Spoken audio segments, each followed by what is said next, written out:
Okay, hello everybody. This is Quasar Qua-Nology number 9. This is your host, Mike Owl. I am joined by some special guests from our regular Comic Book Syndicate video show. Would you like to tell us who you are?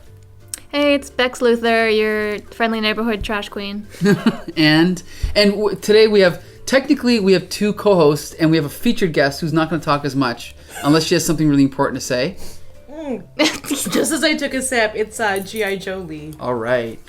So today, so now this is something I keep neglecting to tell our guests, and that's that this is a podcast dedicated to following all of the appearances of Quasar, okay? And I keep forgetting to tell people that, and so when they come to do these reviews, they kind of don't care about Quasar because you're like, hey, Rebecca, read these 3 issues of Dazzler. And I'm like, cool, done. Yes. So, to be fair, we are focusing on Quasar appearances, but we're going to talk about a lot of other things in this comic because this is, I believe, the first time you've ever read a Dazzler comic, right? No, I've read Dazzler before. Okay. Yeah, especially Ultimate Dazzler because she's punk.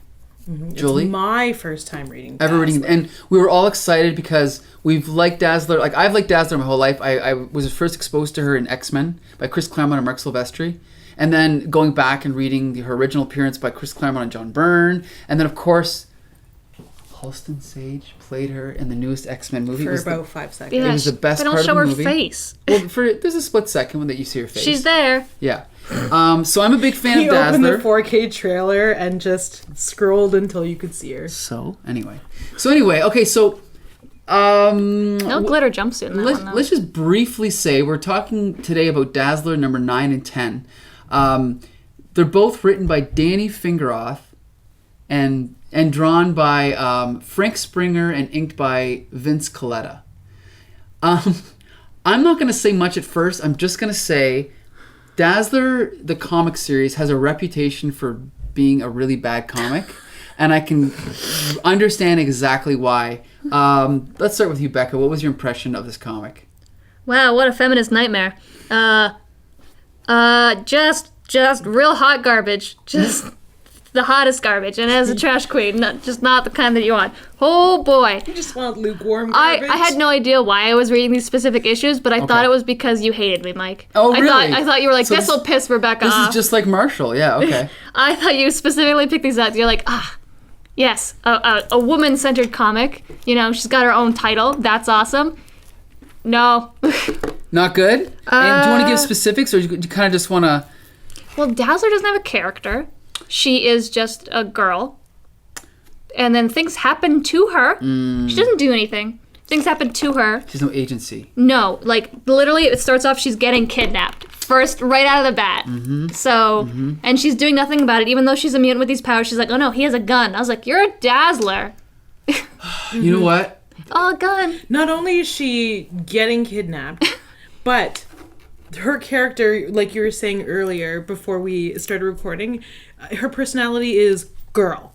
Mm-hmm. And her motivation is nothing except to fall in love with the moment Quasar steps onto it. Ooh, he's hot. And I was like, girl. Yeah, exactly. she doesn't even say it. She just looks, and it's like, oh, okay, that's where this is headed. Yeah, it's like yeah. She could have been any. It doesn't matter that she's Dazzler in this. She could have been Barbie. She is Barbie. She's Gem in the holograms, but worse. Yeah. Like, and it sucks because stuff that I know about Dazzler is not this. So I thought she was cool, and then you read this, and you're like, oh no, what are you guys doing? Oh, no wonder women didn't want to say that they liked comic books back in the day, because like this is brutal. Well, it's like yeah, the art. We'll get to the art in a minute, but let's just say, so basically, Alison Blair is kidnapped. Brought to Project Pegasus, and she's forced, but not really, to stay. She's basically threatened, well, if you don't want to participate, we're going to expose the fact that you're a mutant, right?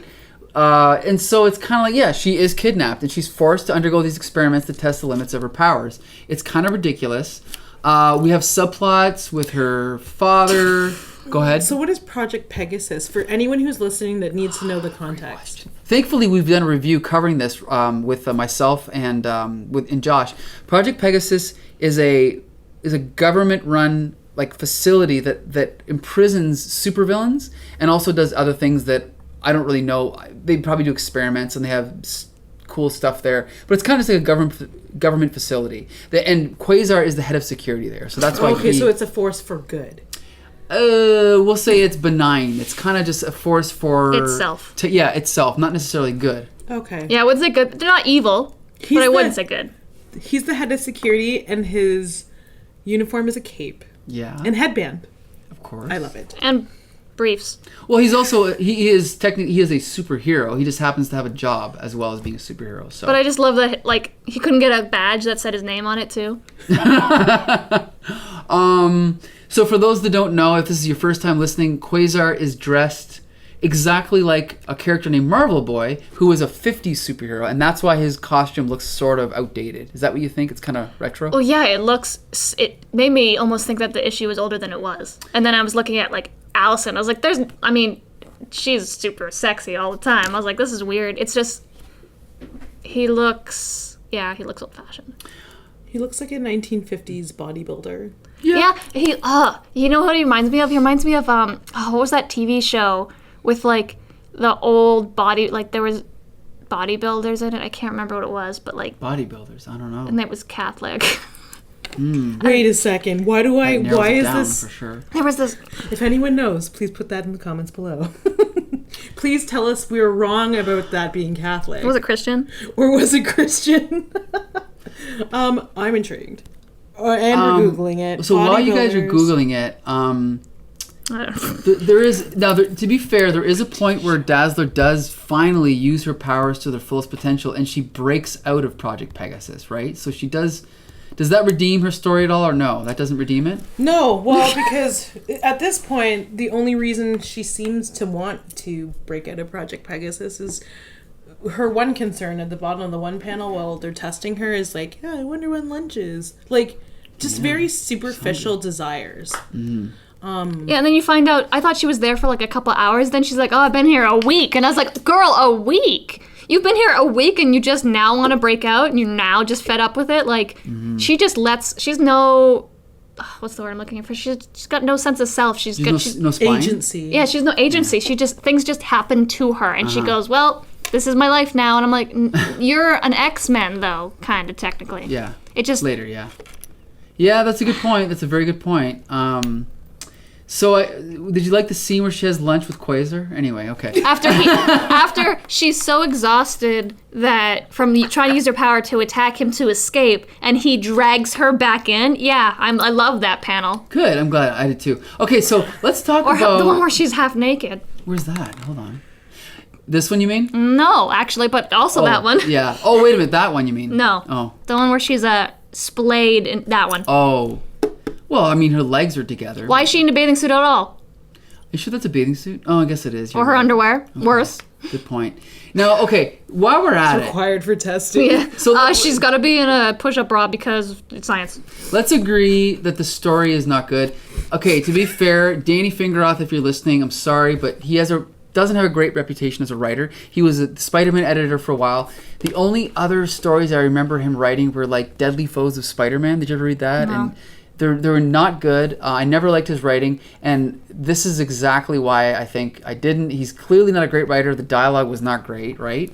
There was one particular moment I thought that had promise, like when Dazzler gets kidnapped and brought to Project Pegasus, and she's walking by the kind of jail cells that they have. One of them is for this character Claw, and she's looking at him, and she's like, "Oh, they've got this green set up here, or they've got this screen set up here, I guess so he can communicate without using sound, because Claw's, his powers are based on sound." Why would you do that, but okay. But here's the thing is, Claw is typing something out, and then she reads it, "Don't trust them. Soon you'll be a prisoner like the rest of us." That's like almost like a Shutter Island type setup for like a cool story. And you're like, but wait a minute, the very next panel, Claw has a thought bubble. Good, the seed of doubt has been planted. So right away you know that he's like lying to her, so it ruins the suspense of where that could have gone, right? Yeah, I mean...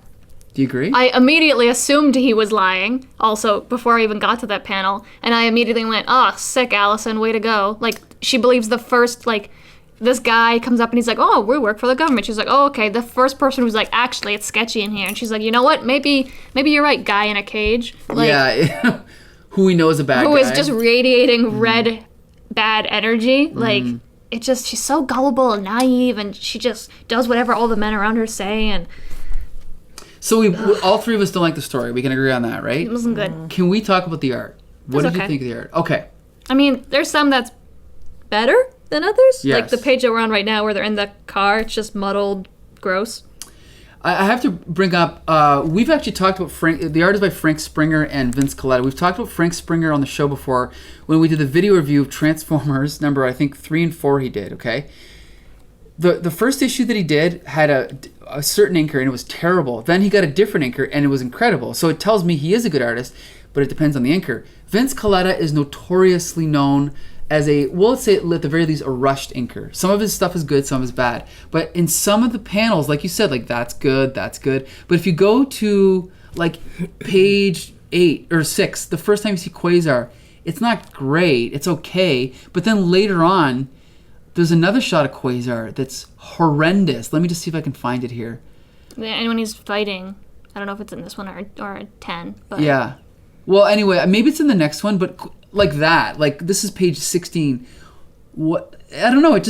Here's the thing is, inking, people tend to think inking is just tracing, but depending how you ink something, you can kind of flatten it out, and you can actually make the anatomy look worse than the penciler intended. Like, look at this, page 12 here. This shot of Quasar walking through the hallway. It's pretty rough, eh? Yeah, they always put the good shadows on her boobs, though. Yeah, well, they spend extra time on that. Here's the thing is... No, I don't know if you... I'm not, like, just saying that to say it. If you would notice, even in, like, the shittiest panels, there's always emphasis on her bust. Okay, I didn't notice that. And her lips. And her lips. Always on the pouty lips. Like, she doesn't make any other expression besides, like, pouty sexy. Well, here's the thing is, I think Frank Springer actually has an almost John Romita-esque way. Like, he's very good at drawing women. I think he's excellent, and I've noticed that before. He's great at drawing women. No, it's that typical like Mattel. Yeah, she looks plastic. Stock look. Yeah, true. I'll give you that. It's definitely stock. Like even Quasar looks like a Ken doll. So it's very like corporate illustration, sort of like Hasbro. I think everything like toys look like that. Illustrations in children's books look like that at the time. So I think the illustration, the art in the comics are just indicative of the time, of the product art that was happening at the time. That's a good point. And a lot of these artists, didn't they sort of straddle different spheres as freelancers? Absolutely. Some of them, like I believe Michael Golden, came from commercial art. Some of them came from marketing. So yeah, there's definitely some crossover there. You're right about that. I do have to say though, I think his storytelling's great. Like if you look at this page, like here we're on digital, page 13. Dazzler's walking through the hall, then she sees all the stuff that's going on, and then we get a cut to a different perspective of Claw looking at her, then we cut to the screen, then we cut to her face. And maybe at the time this wasn't a big deal, but compared to 2019 art, when you have Xerox copies of a person's face repeated over and over again as they have dialogue as they're talking, this is much better, in my opinion, than what you see now, and that's why I like it. I don't think it's excellent, but I think it gets the job done. Becca? I mean, the panel works fine.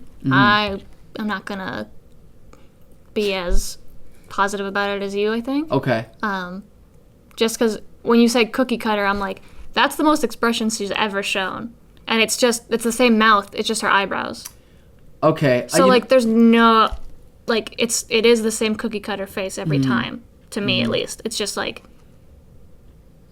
I can give okay. I will give you that. Okay. Because, that's a problem that I've had as a comic fan reading older comics with women in them, is like, the girl looks the same all the time. Yes. Or like all the women look the same. It's like the old Gem cartoon. They were all the same, just different hair colors, right? Mm-hmm. Even John Romita, who I love, John Romita Sr., his women tend to look almost all exactly the same. But then again, so did most of the men, other than like hairstyles. So yeah, so like that's your problem, is you're not differentiating. That's why like I really liked Mary Jane as a character, because she always looked different than the other women, because she was distinctive. Whereas sometimes you have like 4 female Avengers in a panel, not always, and then they all look the same except for they have a different outfit, different painted on costume. Right. But yeah, so like a lot, like the sets were dynamic, and like the way that the paneling was worked was dynamic, and it did tell a story, but I didn't get anything from the characters.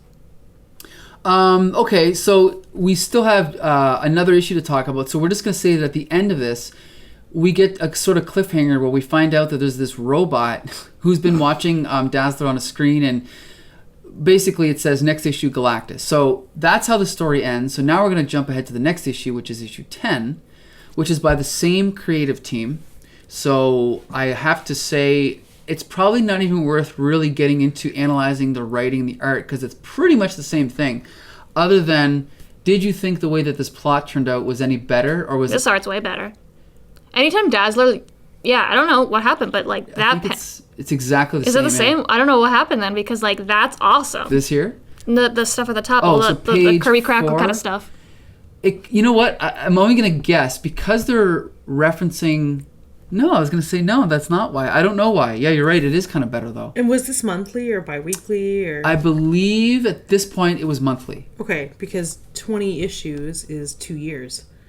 So if this person has been, isn't it? Like the first 2 issues we were reviewing. This is number 10. This is we're in 10. This Sorry. is the very next issue. Yep. Forget it. This one's, I don't know what this is. I don't know what happened to him the night before, but this is like. Yeah, like that Galactus is good. Strangely, Yeah, someone has motivated him. Maybe he just didn't care at all about the Dazzler Quasar semi-romance garbage story, and he's like, I just want to get to Galactus and draw some stuff in space.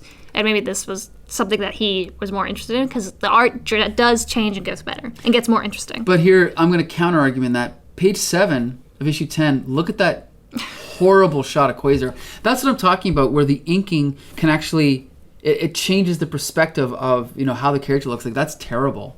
And I blame that all on the inker, Vince Coletta. So. But then you have the next page, like which this is stuff. Fine, yeah. So, yeah, something definitely happened. Like, these pages, like, this is like page 9. Maybe he just couldn't draw Quasar. Well, but even like the layouts here, they're I think they're excellent. Like changing perspective in each panel, and the composition's great. Like this is a little bit wonky. This shot of Galactus on page 10, but I still think it's decent. Yeah, the perspective's a little off, but right. Then they fix it the next one. What did you guys think about the subplot with her father that they kept cutting back to? Like they have to cut back to her dad because she's a woman with no agency besides the men in her life. Okay. I just couldn't stop thinking how he looked like Tom Selleck. He does look like Tom Selleck. Like look at that, but like mustache. Yeah, he's a dad lawyer, so yeah, he looks like Tom Selleck. Yeah. Well, maybe it was just like how they always drew Sam Jackson as Nick Fury in the hopes that he would be cast as him one day. Maybe that's what they're thinking with Tom. Will be Dazzler's dad. Yeah, maybe. The coveted role of happen. Mr. Dazzler. Yeah. Mr. Dazzler. But no, this second issue, issue 10 is interesting because Quasar's only in the first little bit, right? Right, yeah. And he's like, oh, my powers don't work. And then he just starts banging on the ship, and then he's like, gives up. That's the best part of this whole comic, is when he does that and he just starts punching it because his immense superpower isn't working. Yeah, his kind of undefined superpower. They haven't really... Where, like, he absorbs energy? From quasars. Like his... Yeah, from, like, quarks and stuff? Yeah, from, like, other star systems, which is... I don't really Which is very vague. And, like, he was... and he's explaining his powers versus Dazzler's powers. And she's like, oh, that's a lot powerful than mine. He's like, well, you don't know that. She's like, no, I do know that. Stars are more powerful than sound. Yeah. Again, kind of one of those things where the powers are whatever the writer says it is, right? Well, yeah, because then she just absorbs an entire man. This is... and that's why Galactus notices her. That's a good point. And that's the other thing is her newfound strength isn't even come from herself. It still comes from a guy. Well, why? But then to be fair, Norn Rad was a regular humanoid alien, but he had no power until Galactus gave him power. Is that different? I mean, no, but it's just there are other there's men. other things, but like that's Okay. the thing is Dazzler has these powers, but they don't matter at all until she gets more from a dude.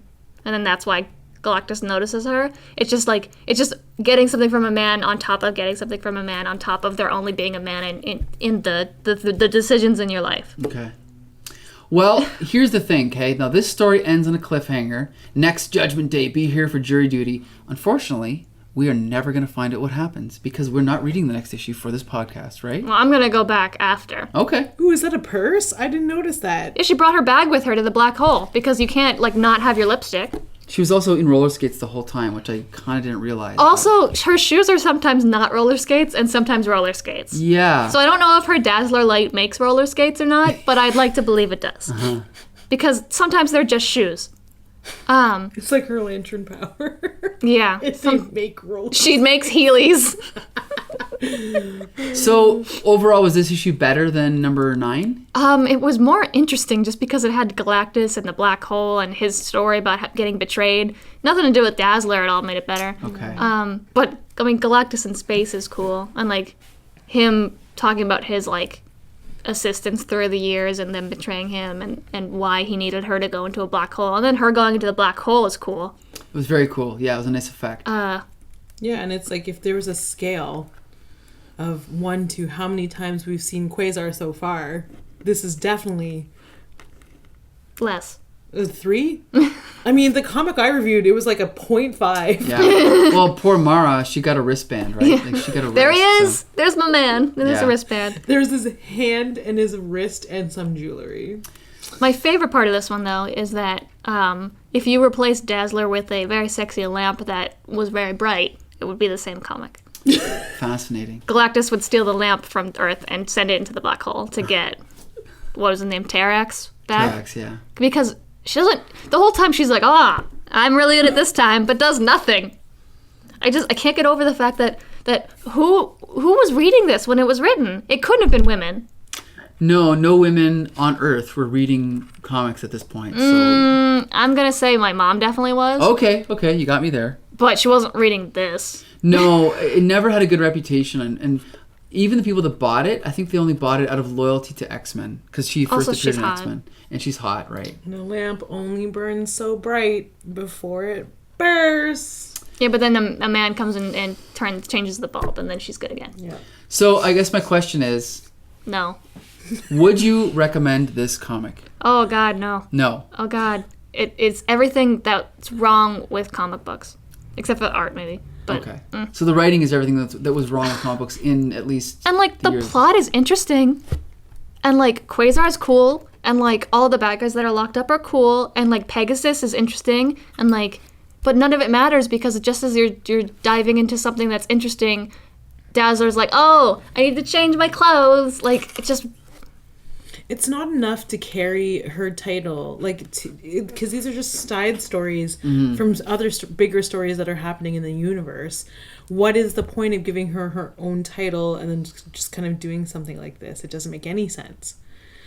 Just do other things with her. Like, I know, if we're talking about recommendations, I'm going to give my long answer. And I know that a lot of my friends who are Derby girls who know that I am into comics have asked me about Dazzler, and I was like, I don't know anything about her because I don't know if there's like a lot to know about her other than she had like her very apparent like superficial superpowers and the commonality of you guys both wearing roller skates. So go ahead and try it. I can't recommend any issues. I can't recommend these ones now. But, I mean, if you want to see, like, pretty good... I've just been scrolling through examples of, like, late 70s sort of graphic illustration. And this is every indication of late 70s. Like, the influence, the color palettes, the sort of, like, Parisian influence, like, Barbie doll faces. Right. It's all there. If you like that kind of art, go for it. If you want a really good story about a woman who is superpowered that comes from the X universe, this ain't it. Like, that's it. I don't know what to say. Well, you know what's unfortunate is that when Dazzler did come out, it was a big hit at first. It was the first comic to be sold exclusively in comic shops, like direct market. So it was a fairly big deal at the time when it came out. But it's like they have this female superhero and they assign Danny Fingeroth, who has no other credentials that we know of, to write this character. It's like, if you know girls right now who are interested in Dazzler just because of who she is, it's like, didn't Marvel realize at the time they could have like doubled their audience by focusing more effort into this? But clearly they didn't. Yeah, but girls don't read. Yeah, and it's like, of course she's going to be popular. Every woman who listens to disco music and goes to a roller rink looks like Dazzler. If I saw that in a variety store or a comic shop or wherever you could pick up these comics, as a woman in the 70s, I would have been marginally interested. I would have been even more interested had she been an Asian woman because she would look exactly like me. But if that if the visual on the cover was enough for me to pick it up, and then reading it, it's just like really disappointing. Like they really just screwed the pooch on like, this one. Mike was just showing the cover where she's fighting Dazzler of number 10, or Dazzler's fighting Galactus, and like right now I would look at that in a shop and be like, whoa, a girl is fighting Galactus by herself, I need that. And then you open it up, you're like, oh, nope, just sexy lamp. Yeah, and she's wearing roller skates. And she's wearing roller skates, and she has a disco ball, bodysuit. necklace, purse, bracelets. Like, she's on point coordinated. Yeah. Yeah. Well, it's also interesting that at the time, I think the only other female superheroes that Marvel had were like She-Hulk, Ms. Marvel. There wasn't many. There's a bunch of X-Men. Ladies. Storm. But I mean, not in solo series. Oh, And it's like, okay. but I know they had women writers, so why didn't they use one of them, right? Instead, they give it to Danny Fingeroth. But whatever. Okay, here's my next question. Did you guys like this Dazzler comic, or these two Dazzler comics, enough to read another Dazzler comic, if I asked you? I hated it enough to try to find another good Dazzler comic to read. Great, because I'm going to have you guys back on again to review Dazzler number 21. What do you guys think? I think I won't be here. Excellent. Okay, so that one's coming up soon, but first, next week, we're going to be reviewing Marvel Team Up number 113 on Quasar Qua-Nology number 10. This has been Quasar Qua-Nology number 9. Thank you for joining us, and Jolie and Becca will be back soon. See you later. Bye.